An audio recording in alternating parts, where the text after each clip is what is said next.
Lap Sau Exercise. So we want to be square with the punch, we want to turn with the bong, we know that.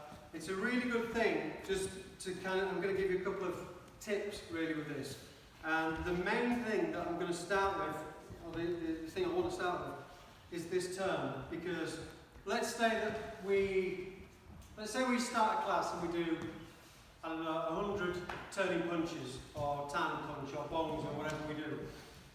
It's an interesting point. People don't really think about this so much, but we only really, out of the 100 that we did, we probably only did one of them correctly, and that was the first one. Because we're reacting from standing square, so from here we're going to turn with whatever it is that we decide to do. From then on, we're going from one extreme to the other. We're going all the way from one side to the other side.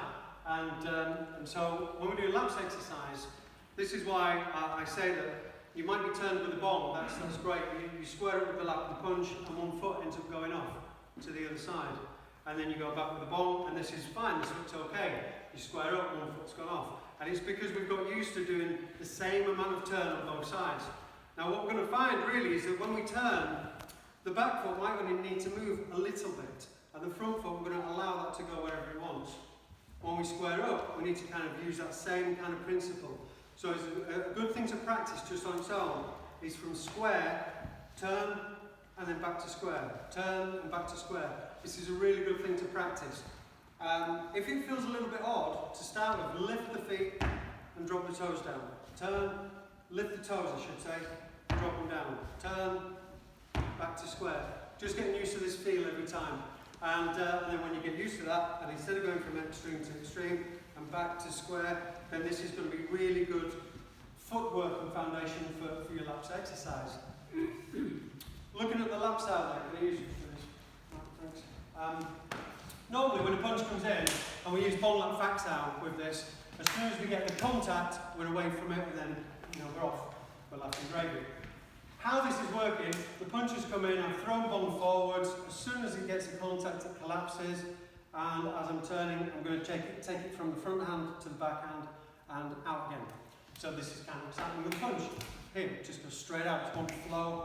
So again, if he blocks it, that's fine. If he doesn't, I need to make sure that I've still got that idea, that intent to just go forwards with this. So again, here, that's my intent to go forwards with the factor. Let's look at the lap itself. When he comes in with a punch and I turn with this contact, there's two things happening. One is that my elbow is elevated a little bit, and the second is that is in motion. So it's coming in, keep going forwards, and that's what I'm lapping. What I'm not going to do is lap something from a kind of stationary position. I'm lapping this while it's kind of in transit. To give that an example in a lap sau exercise, so we stand square on. When I go for my lap, I want you to use the thumb. Now when we did this, I didn't tell you how to lap. I think, did I use you on this first of all, Shane? And I said, right, just pull down on the hand. I asked everyone, just pull down on the hand. And to pull down on the hand, you just grab it and fold it down. Remembering that Wing Chun is natural. It should work in harmony with your natural body reactions. So just grab the down thing and pull it down. If that's just sitting there, I'm not going to grab and then pull down. So this is why, because you were with us 20 years ago. Yeah. So I'm still here. There was a time when we kind of encouraged you to not use the thumb. And the reason for this was because people would grab and then set off. And that's not natural.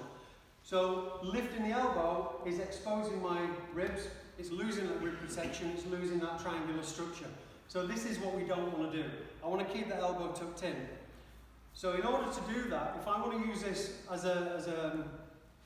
like show the technique before we move, then I can keep my elbow tucked in, keep my thumb tucked in, so I can just cut and then punch. Now this is a very safe way of doing it, but it's not really very practical. It doesn't have that connection to it being in transit. I'm not going to lap somebody that's just there and pull. I'm not going to go for it in this way. If he grabs my shirt, here, I'm going to lap it while it's in transit. So as I turn with this, we see the elbow elevate, and these kind of become like almost parallel. So it's a very easy, natural way for me to roll that lap sau. That's what's happening here. In Lap Sau Exercise, to break this down, I'm almost going to just tap with the blade of my hand. As I tap, that then initiates his Bong Sau. As he begins moving up to Bong, I use my fingers 1, 2, 3, 4, 5, completing with the thumb, and then punch. So I'm showing, again, what I wouldn't do is necessarily catch that. I'm going to be rolling into it, connecting with it in motion, in transit, and accelerating that pace. So the idea being that it's a little bit like if you were driving a car, rather than just seeing how fast you can go 0 to 60, we're going to box it down a gear. It's already moving, whoa, and then we're going to accelerate. In the same way as a plane lands, it comes this way and it goes with that flow, ideally. That's not a good way to land a plane. So what I'm not trying to do with this is to grab that first of all. I'm going to get the thing in motion and I'm going to accelerate that throughout. So, if I use one of these, we sell these are Hayashi Lap Sau training exercises. So if I just took that under my arm, even though I'm using my thumb to grab, that elbow shouldn't move. It's got no reason to move. So my back elbow isn't lifting up and down because I've no intention of trying to grab the thing before I set off. I'm lapping a punch that's already on its way in. I'm lapping something that's in motion. My touch with the blade of my hand triggers the motion. Then I can commit myself to the lap. What I don't do is commit myself to the lap before there's any motion. Hopefully that makes sense. So touch, commit to the lap. Touch and commit to the lap. So that's kind of what's going on with this. So that's the reason why we do use the thumb. I remember when you were with us like 20 years ago, there was a lot of people kind of really breaking this down and just going for this, and so that was the time when I said, right, just I'll tell you what, forget the thumb, keep it tucked in, and we'll just go through this action. Yes, you could slip out of that, incidentally, you could slip out the bottom, but then if you did slip out the bottom, you'd get hit. So that would kind of defeat the object of the Bong. Purely because, like I was saying, that if I'm lapping to hit.